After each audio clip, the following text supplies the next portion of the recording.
যানজটের ব্যাপারে নারায়ণগঞ্জের যানজটটা প্রচুর। তো আমরা এবারও অনেকে যেমন দেখতেছি যে আসলে যানজটটা দিনে দিনে বাড়ছে। তো আমরা এই ট্রাফিক বা তাদেরকে সহযোগিতার জন্য এবার আমরা আগের মতোই বিকেএমএ চেম্বার এবং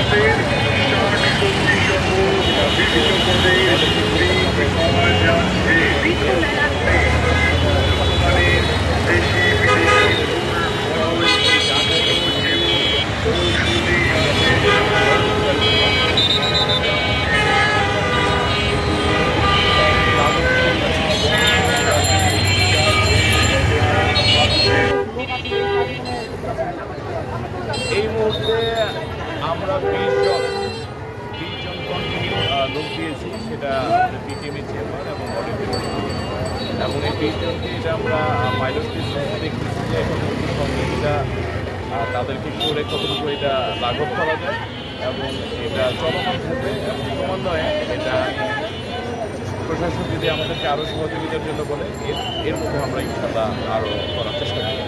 ধন্যবাদ মাননীয় পুলিশ সুপার, জেলা প্রশাসক মহোদয়, নারায়ণগঞ্জের সর্বস্তরের রাজনীতিবিদ, সুশীল সমাজ এবং সাংবাদিকবৃন্দ সহকারে যে সিদ্ধান্ত নিয়েছেন যে জ্যাম মুক্ত করার জন্য, এই ক্ষেত্রে ফার্স্ট প্রায়োরিটি চাষারা কেন্দ্রিক স্ট্যান্ড বা ফুটপাথ থাকবে না।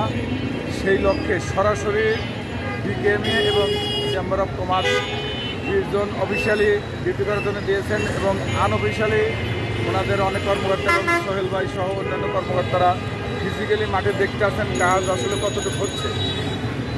এই যে তৎপর বিকেএমএ চেম্বার অফ কমার্স তৎপর, সুশীল সমাজ সর্বস্তর মানুষজন তৎপর, এতে আমরা ট্রাফিক বিভাগ আমাদের কাজকে সহজ করেছে। আপনি নিজে দেখবেন এই গত 3 দিন আগে আমাদের এই প্রকল্পটা চালু হয়েছে। চাষারা মোড় কেন্দ্রিক ফুটপাথ অন্যান্য কিছু নাই, গাড়ির গতি বেড়েছে, সব জায়গায় গতি বেড়েছে। যেহেতু অটো শহর, নানা রকমের অসংখ্য জনগণের শহর, এটা আমরা যেহেতু শুরু করেছি, ইনশাল্লাহ বিকেএমএ আমাদের পাশে থাকলে আমরা আরও আস্তে আস্তে উত্তরোত্তর বৃদ্ধি করব।